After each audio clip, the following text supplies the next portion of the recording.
Marksheet ব্যৱহাৰ কৰি পঞ্চায়ত নিৰ্বাচনত প্ৰতিদ্বন্দ্বিতা কৰি জয়ী হৈ বিপদত পৰিল জনপ্ৰতিনিধি।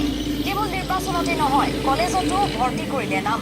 RTIৰ তথ্যত ফাদিল হ'ল নিৰ্বাচিত জনপ্ৰতিনিধিৰ মিথ্যাচাৰৰ ভয়ংকৰ কাহিনী।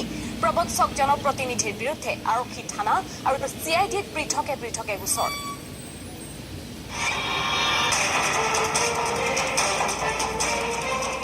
বিগত পঞ্চায়ত নিৰ্বাচনত ভুৱা চাৰ্টিফিকেট তথ্য ব্যৱহাৰ কৰি নিৰ্বাচনত জয়ী হৈ কেইবাজনো জনপ্ৰতিনিধি জেলত যোৱাৰ চাঞ্চল্য মাৰ ৰজাতে এইবাৰ উজাই পোহৰলৈ আহিছে আন এক চাঞ্চল্যকৰ ঘটনা।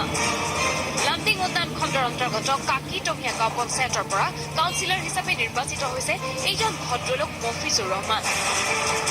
পিছে নিৰ্বাচনত ভুৱা চাৰ্টিফিকেট মাৰ্কশ্বিট ব্যৱহাৰ কৰি জয়ী হৈছিল মফিজুৰ। কেৱল নিৰ্বাচনতেই জয়ী হোৱা নহয়, ভুৱা চাৰ্টিফিকেটেৰে কলেজতো নাম ভৰ্তি কৰে এইজন জনপ্ৰতিনিধিয়ে। মফিজুৰৰ শিক্ষাগত অৰ্হতাক লৈ সন্দেহ হোৱাত পৰাজিত কংগ্ৰেছ দলৰ প্ৰাৰ্থীগৰাকীয়ে উজাই জিলা উপায়ুক্ত কাৰ্যালয়ত RTI কৰাত ফাদিল হয় ভয়ংকৰ জালিয়াতিৰ তথ্য। RTIৰ তথ্য মতে 2014 চনত অসম সংস্কৃত বোৰ্ডৰ অধীনত হাইস্কুল শিক্ষান্ত পৰীক্ষাত অৱতীৰ্ণ হৈছিল মফিজুৰ। ফলাফলৰ অন্তত বোৰ্ডৰ পৰা পোৱা মাৰ্কশ্বিট দেখিলেই পাব ইয়াৰ মেধাৰ পৰিচয়।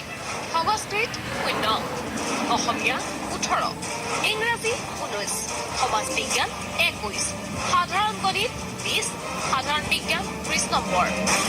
এয়া হৈছে মফিজুৰে লাভ কৰা 19 নম্বৰ।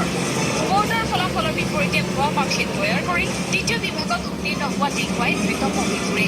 তাৰপিছত উজাই জ্ঞানজ্যোতি মহাবিদ্যালয়ত হায়াৰ ছেকেণ্ডেৰীত নাম ভৰ্তি কৰিছিল জনপ্ৰতিনিধিজনে। কিন্তু দুটা বিষয়ৰ পৰীক্ষা দিয়াৰ পাছতে ধৰা পৰাৰ ভয়ত বাকীকেইটা বিষয়ৰ পৰীক্ষাত নবহি অন্তৰ্ধান হয় মফিজুৰ।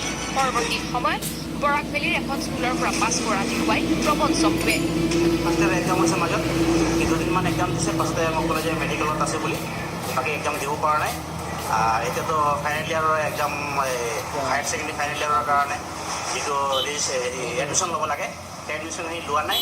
উল্লেখযোগ্য যে কংগ্ৰেছ দলৰ প্ৰান্তিকত বিচাৰি বিফল হৈ নিৰ্দলীয় হিচাপে পঞ্চায়ত নিৰ্বাচনত প্ৰতিদ্বন্দ্বিতা কৰিছিল মফিজুৰ ৰহমানে। এনে প্ৰবঞ্চক জনপ্ৰতিনিধি মফিজুৰৰ বিৰুদ্ধে আৰক্ষী আৰু CIDয়ে কি ভূমিকা গ্ৰহণ কৰে সেয়াহে হ'ব লক্ষণীয়।